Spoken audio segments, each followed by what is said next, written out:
En este episodio vamos a tratar de una forma más profunda la contracción muscular. Tal y como veíamos en el anterior episodio, en el dibujo esquemático de la izquierda, queda representada lo que es una contracción en el músculo. La miofibrilla tiene dos estados, el estado de contracción y el estado de relajación, y nada más puede haber estos dos estados. El estado de relajación está esquematizado arriba y el estado de contracción está esquematizado abajo. Básicamente se produce una superposición de las proteínas, de las cadenas de proteínas actina y miosina. ¿Cómo se produce? La teoría más extendida, más aceptada, aunque todavía queda mucho por desarrollar, no responde a algunas incógnitas bastante importantes, es la teoría de Huxley, y esa es la que vamos a retratar con las siguientes diapositivas. Comenzamos por la posición de reposo. El esquema de la figura de la izquierda representa por un lado la actina en las esferas grises, la troponina y tropomiosina, que no solo aportan una estructura de cadena a la actina, sino que también en este esquema se puede ver que hacen una especie de protección para que la cabeza de miosina, representada de color violeta o morado, no pueda unirse con la actina. Aquí estarían los túbulos T por donde llegaría el potencial de acción, es decir, la información de la propia neurona a través del axón, y el retículo sarcoplasmático donde se acumula el calcio iónico.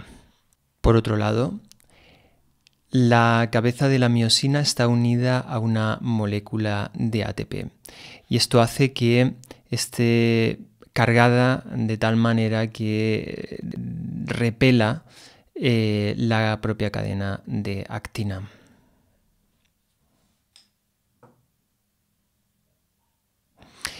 El segundo paso es la llegada del potencial de acción desde la neurona. Es decir, la neurona emite, imagínate, desde el córtex cerebral, desde la corteza prefrontal, hacia el tallo cerebral, médula espinal, desde la médula espinal hacia la propia célula muscular.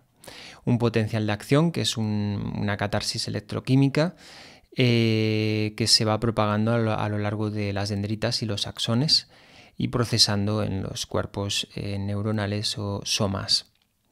Cuando llega justo a la célula muscular, a través de los túbulos T se va expandiendo por toda la fibra muscular y también por las miofibrillas hasta llegar a cada sarcómero.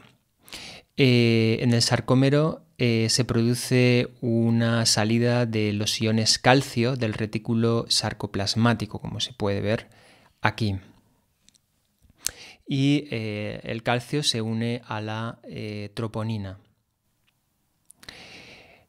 Esto genera, que es el tercer paso, que la troponina y tropomiosina cambien su posición y dejan libre el sitio de anclaje entre la cabeza de la miosina y la propia actina. A la vez, en la cabeza de miosina, una enzima que se llama la ATPasa, en un paso siguiente hidrolizará la molécula de ATP, haciendo de ATP ADP y consiguiendo, por lo tanto, energía. Lo vemos aquí, que en la miosina ahora queda el ADP y queda también el grupo fosfato, y que ya la cabeza se ha unido a la actina.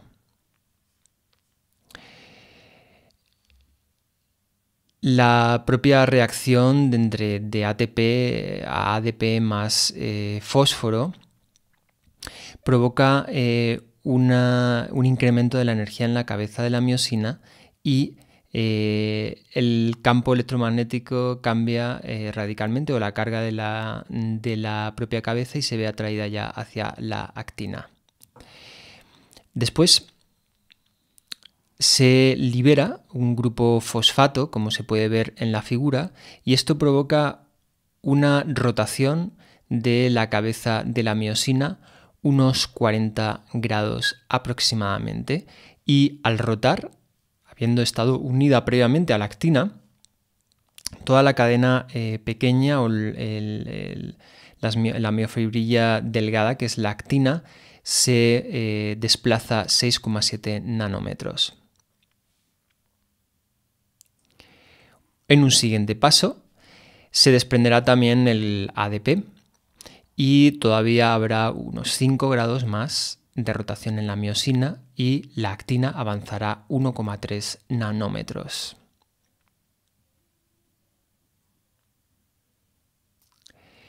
Si en el anterior paso, vamos a ir para atrás un momento, si aquí en el anterior paso no hubiera otra molécula de ATP que se uniera a la miosina, entonces el músculo quedaría en esta posición. Y es lo que ocurre, por ejemplo, cuando una persona muere. El rigor mortis, que es la contracción de la musculatura, es debida a una falta de ATP, evidentemente porque la persona ha muerto, y por eso se produce la contracción y la unión entre actina y miosina constante.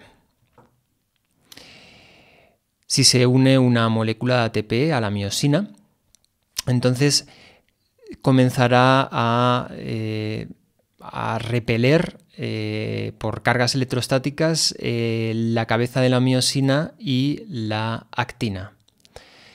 Cuando se produce una repulsión, evidentemente la propia miosina se separa de la actina, se produce otra vez una rotación de 90 a menos 45 grados, es decir, de unos 45 grados hacia la posición inicial de la cabeza. Aquí volvemos al punto inicial. Si la concentración de calcio sigue siendo mayor de 1 micra de mol por decímetro cúbico, más o menos, seguiría el proceso de la miosina, es decir, que la miosina volvería a ser atraída por la actina debido a una hidrolización del ATP y volvería a desplazar también la actina. Si se produce un bombeo de calcio hacia el retículo sarcoplasmático, es decir, hay unas bombas dentro de la célula que captan el ion calcio y lo llevan de vuelta al retículo sarcoplasmático. Y este proceso requiere también ATP, requiere energía para llevarse a cabo. Si ocurre eso y baja de esa concentración umbral que antes vimos, entonces el músculo se quedaría totalmente relajado. Hasta aquí hemos descrito todo el proceso, un ciclo que resumimos con estas 4 ilustraciones esquemáticas. Al principio, la cadena de actina y de miosina están separadas. Se produce una unión debido a que el ATP se convierte en ADP y el tercer paso sería que cuando el ADP y el grupo fosfato se libera de la cabeza de la miosina, se produce una rotación que está aquí arriba y volveríamos otra vez a separar con una molécula de ATP que se uniera a la cabeza de la miosina, y así continuaríamos el proceso de contracción muscular.